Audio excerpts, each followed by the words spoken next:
2015, an amazing year for video games, and also an amazing year for terrible video games.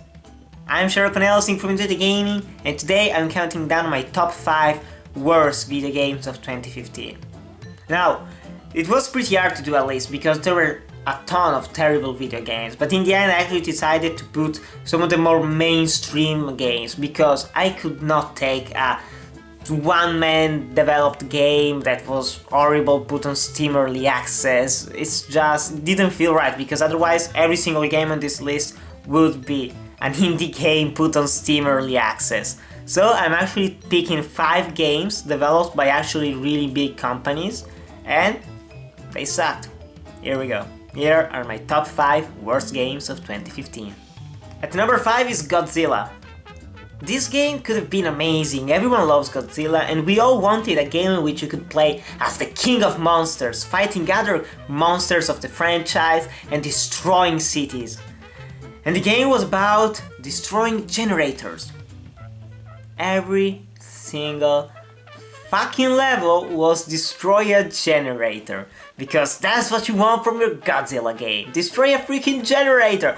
Oh look, there's Mothra! I've got to destroy this generator here, I'm sorry, I'm come back to you later, oops, that was the main objective.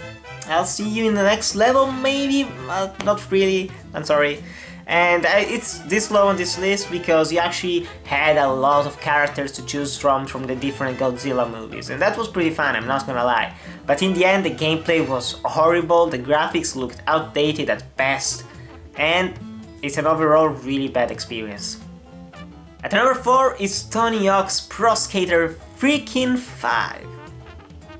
Made by the same developers of Tony Hawk Ride and Tony Hawk Pro Skater HD, which are considered some of the worst Tony Hawk games, calls this game that's horrible. And it's this low on this list because I had no hopes actually. I saw the trailers and I was like, this looks exactly like the HD edition of the original Tony Hawk. And it wasn't, it was actually worse. And I don't know how they accomplished that, because if you actually play the game, it's full of glitches. It's always online, it's basically turned into an MMO in which you're jumping around with your skater in these playgrounds with other players and you don't interact with them in any single way. You actually do some of your objectives on your own. So being in this bland environment with other players didn't feel really important. And in the end, this is just another bad addition to the Tony Hawk franchise, which saddens me, because I always loved the Tony Hawk franchise, up to number 3, honestly. And then, it just went downhill. I'm sorry, it's pretty bad. At number 3 is Alone in the Dark Illumination. I hate you, Atari. I freaking hate you.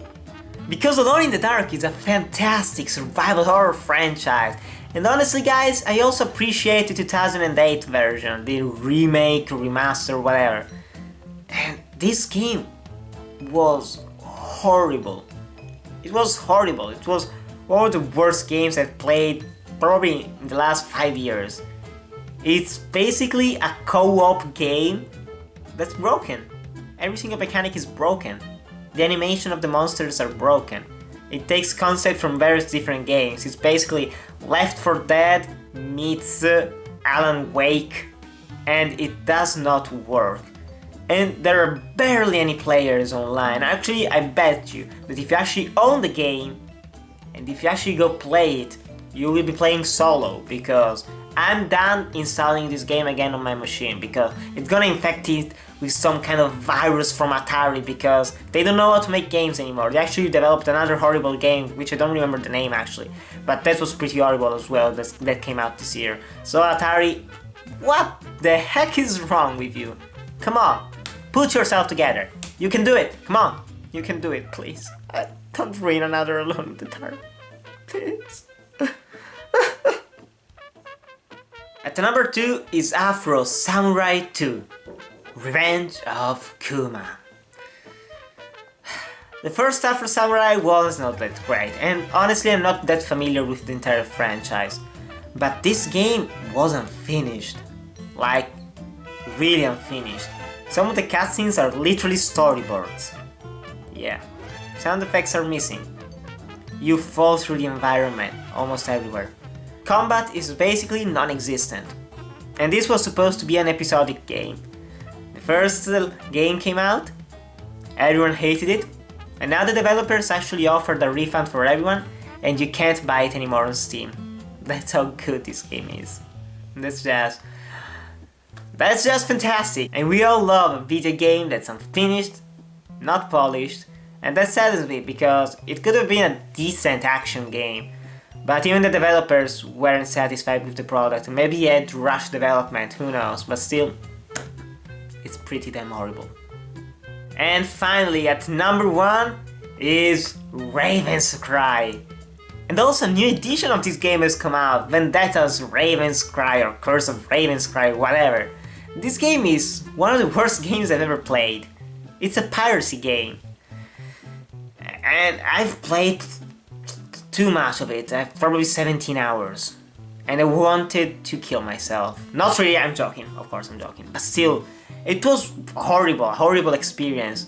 The entire open world isn't fun. It's even more unpolished than the other games from the developer like Risen or Two Worlds. And the story is horrible, the voice acting is laughable. It's laughable, it's one of the worst voice acting I've ever heard in a video game. And it's an overall terrible experience. And surprisingly enough, some players are actually enjoying the new version, the version that came out again. That's still $50 fucking dollars. Nice. Nice, yeah. And some of them are still saying that's shit.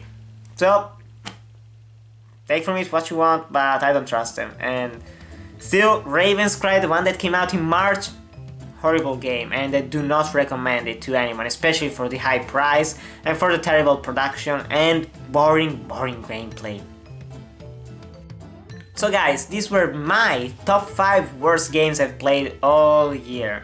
But tell me in the comments below if you agree with me, if you disagree with me, tell me your worst games of the year, tell me some of your worst experiences, like, I don't know, tell me whatever, maybe how you played Tony Hawk Pro Skater 5, maybe with a friend while you were drunk, that's probably the best way to play any Tony Hawk game. But still guys, thanks for watching, remember to like, comment, subscribe, and I'll see you in the next video.